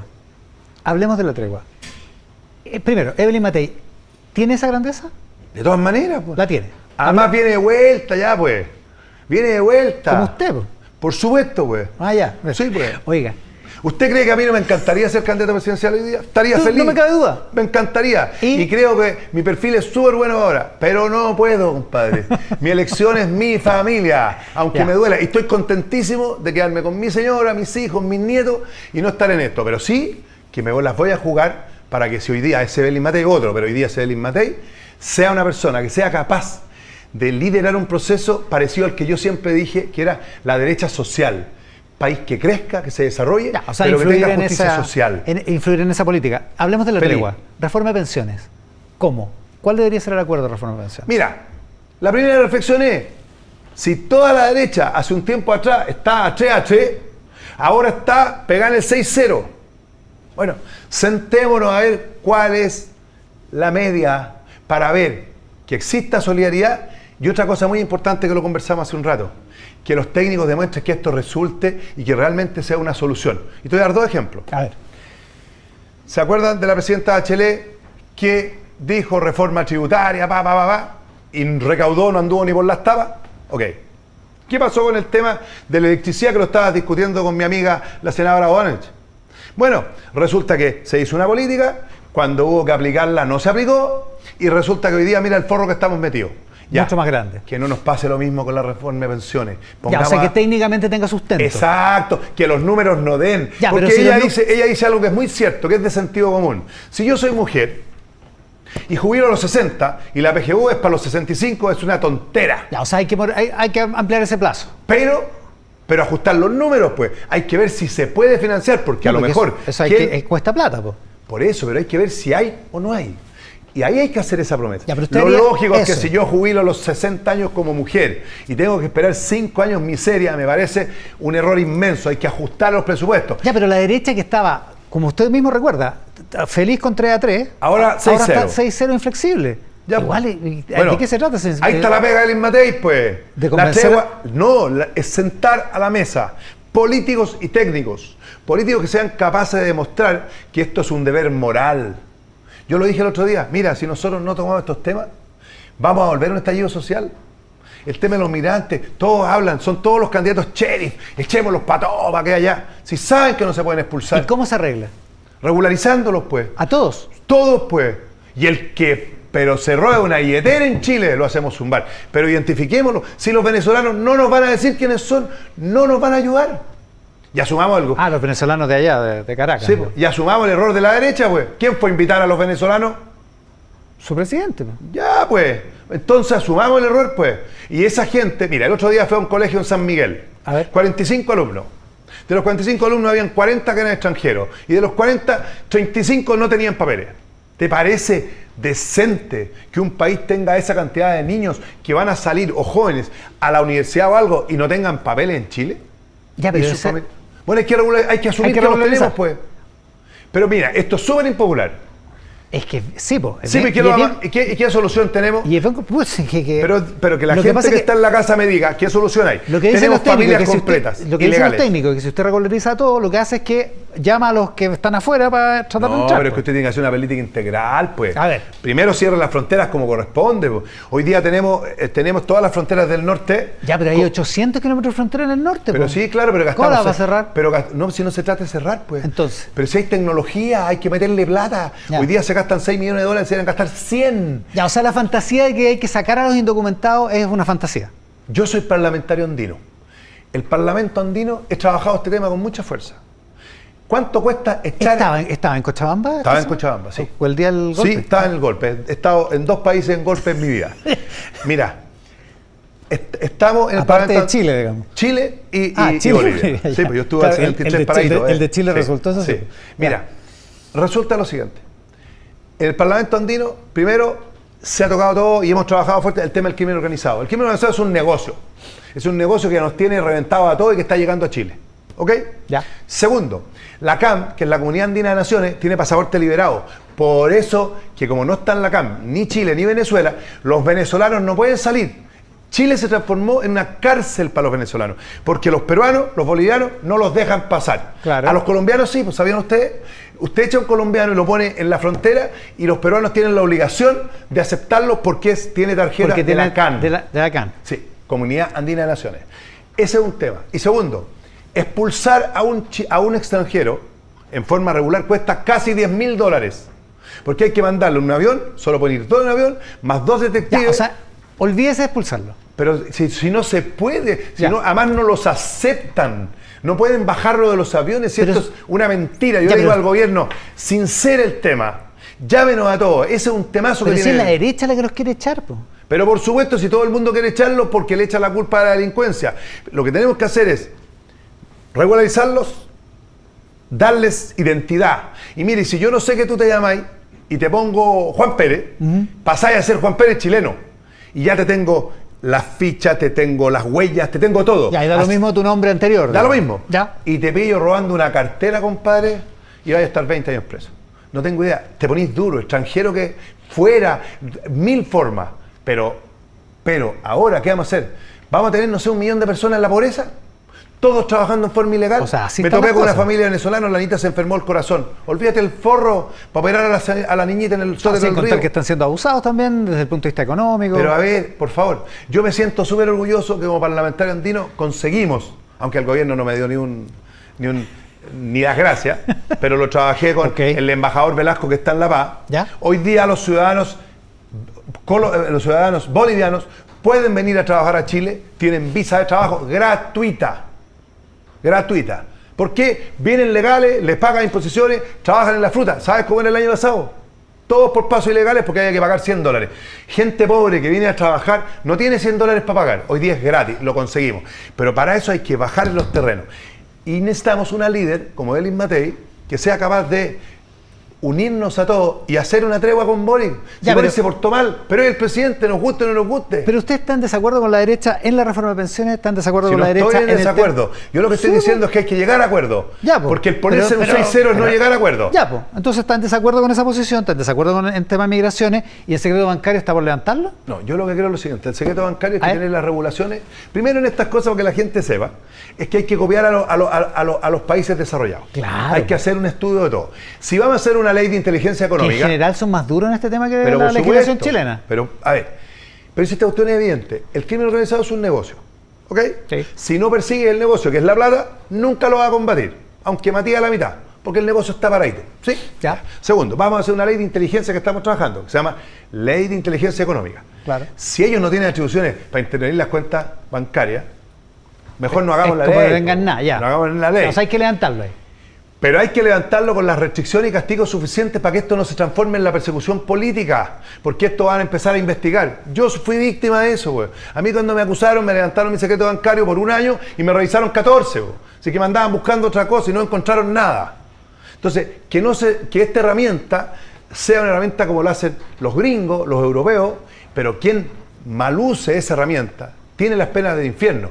Pero si quieren hacer una ley de inteligencia económica en que tú tengas que ir a pedirle a un juez levantar Eso no sirve. Entonces no hagamos las Ya, leyes. o sea, hay que hacerla. Ya. Entonces, Pero con no las está- restricciones que de corresponden con acuerdo. la protección a la Pero gente. mire, no está de acuerdo con la derecha en pensiones, no está de acuerdo con la derecha en migración, no está de acuerdo con la derecha en secreto bancario. ¿Usted es de derecha todavía? Absolutamente, güey. Y entonces, Pero es que hay algunos de derecha que piensan eso, otros son muchos que estamos en esta parada. o es la derecha la que está, que ya no es de derecha, o se han extremado las cosas por Creo que- el factor republicanos. Yo creo que en sí se ha extremado bastante y el hecho de tener un gobierno tan malo, si ese es el tema. Un gobierno que ganó con un relato, es que es súper fácil ser oposición cuando tú te des un gobierno que hizo un relato de mentiras, que ganaron con mentiras. Como dice el presidente, otra cosa es con guitarra. Pero no solo con guitarra, es con mentiras. Porque si yo voy a ser candidato a la presidencia y te ofrezco a todos los chilenos que les voy a perdonar el CAE, yo supongo que me le metió a la calculadora los números, que lo podía hacer, pues. ¿Sí o no? O por ejemplo, con el problema de la macrozona sur, en que cada vez que se hablaba del estado de excepción, éramos asesinos, matábamos a los mapuches, y ahora cada 15 días van hincados a pedirnos por favor que les aprobemos lo mismo. Yo soy de los que creo que un presidente como el presidente Boric tiene derecho a cambiar, y a lo mejor cambiar radicalmente. Pero a lo que no tiene derecho... De hecho, usted también ha cambiado de idea. pero algunas está bien, cosas. pero yo la explico, güey. Lo importante es que le explique por Y qué el presidente lo que no- él hace hoy día lo acusaba a Piñera de asesino y hoy día no. O sea, si él fundamenta a la gente, cambié por esto, me parece bien, razonable y aplaudible. Pero falta eso, está pendiente la explicación. Claro, porque en el fondo, ¿qué es lo que está haciendo hoy día? Él está reaccionando. ¿Por qué ganó?